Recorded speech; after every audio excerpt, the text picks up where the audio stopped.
Alhamdulillah, alhamdulillahi wa kafa wa salatu wa salamu ala ibadihi alladhina astafa. Amma ba'd, fa'a'udhu billahi min ash-shaytanir rajim. Bismillahir rahmanir rahim. Allahumma anis wahshatana fi quburina warhamna bil Qur'anil azim waj'alhu lana imaman wa nuran wa hudan wa rahma. Dear respected brothers and sisters, audience that has joined us, this is my last segment of reflections during this month, and we're in the theme that is being saved from the fire or manumission from the fire.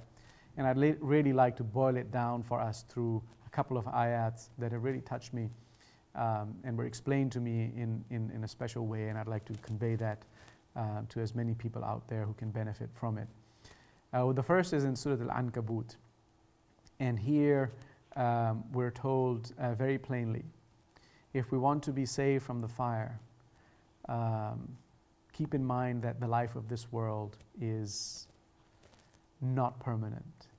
Don't invest in it. Don't put all your stock here. It's going to collapse, and you're going to go somewhere else where you will be held accountable. And so in Al-Ankabut we're reminded, وَمَا هَذِهِ الْحَيَاةُ الدُّنْيَا إِلَّا لَهْوٌ وَاللَّعِبٌ. And this is an interesting way in which it's explained, that the life of this world is nothing but amusement and play. Amusement and play. You know how you get distracted with entertainment, with amusement. And if you find yourself being distracted in the life of this world, that's all it is. It's going to end. Just like the game ends, the movie ends, and anything that's occupying your time just for frivolous activity, it's going to end. لَهْوٌ وَلَعِبٌ وَإِنَّ الدَّارَ الْآخِرَةَ لَهِيَ الْحَيَوَانِ. It is the abode of the hereafter that is the real living. You're not living like a dream. When you're in your dream, you might think it's real, but you wake up and you realize it wasn't life. And this has been explained to us in our tradition by many scholars, that it may be that one day we'll wake up from this life and view it as if it were a dream, and we'll be in our final and real life. وَإِنَّ الدَّارَ الْآخِرَةَ لَهِيَ الْحَيَوَانِ لَوْ كَانُوا يَعْلَمُونَ. If only they did but know.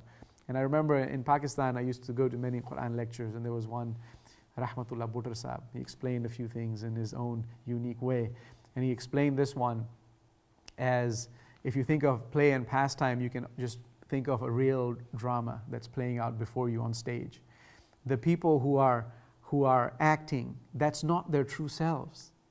The richest person on stage might be playing the role of a pauper, and for those 2 or 3 hours or 30 minutes, however long the play is, they dress in that garb and they go up. And if they perform the most convincing performance, they might get the award at the end, the Academy Award or whatever award is for that particular genre.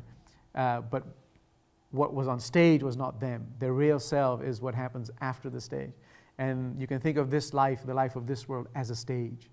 I'm not really who I am, you're not really who you are. Our real selves will be revealed when we leave the stage.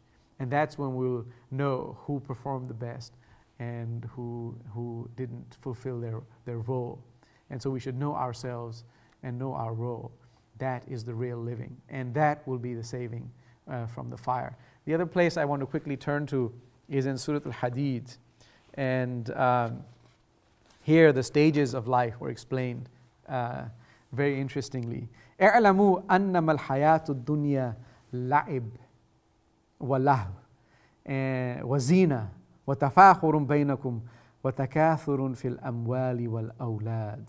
So know, and I'm not going to go through the full ayah, but just look at the stages, how this is described. And I was invited to think of these stages and actual stages of growth. That the life of this world is la'ib, play. And this is what children do, right? They play. And then walah, and entertainment. So when they grow up a little bit, they need to be entertained. And they don't play by themselves alone. They give me this, give me that, and keep me happy. Wazina, and then they go into adornment, beautification. They want to look good. and things have to be in their right place. They're still not maybe worried about other people, but they want themselves. They start to view themselves in a certain way. And then it becomes وَتَفَاخُرٌ بَيْنَكُمْ, this rivalry among you. Who has more? Who has better? Who has better house? Who has a better car? Who has more stocks? Who's got the highest position? So you see them going through these zina and tafakhur. And then it doesn't matter about anyone else anymore. Again, it comes back to you. وَتَكَاثُرٌ فِي الْأَمْوَالِ وَالْأَوْلَادِ. You sit by yourself, you're looking for increase and more and more. And sometimes you have literally, your 2 feet are in the grave and you're counting stocks and what's happening to the market. It's ridiculous. And so be in this world as if you're a traveler. So may Allah subhanahu wa ta'ala give us all this perspective to view the life of this world as something that's temporary, and of another abode as the permanent abode where we really invest everything that we have. I hope these series of reflections have been beneficial for all of you. Thank you so much for joining us and for your support of this institution. May Allah bless us to bring even more of these reflections and even deeper thoughts to you in the coming months and years. And may you have a blessed Eid and a wonderful year. وصلى الله على سيدنا محمد وعلى آله وصحبه وسلم وآخر دعوانا أن الحمد لله رب العالمين.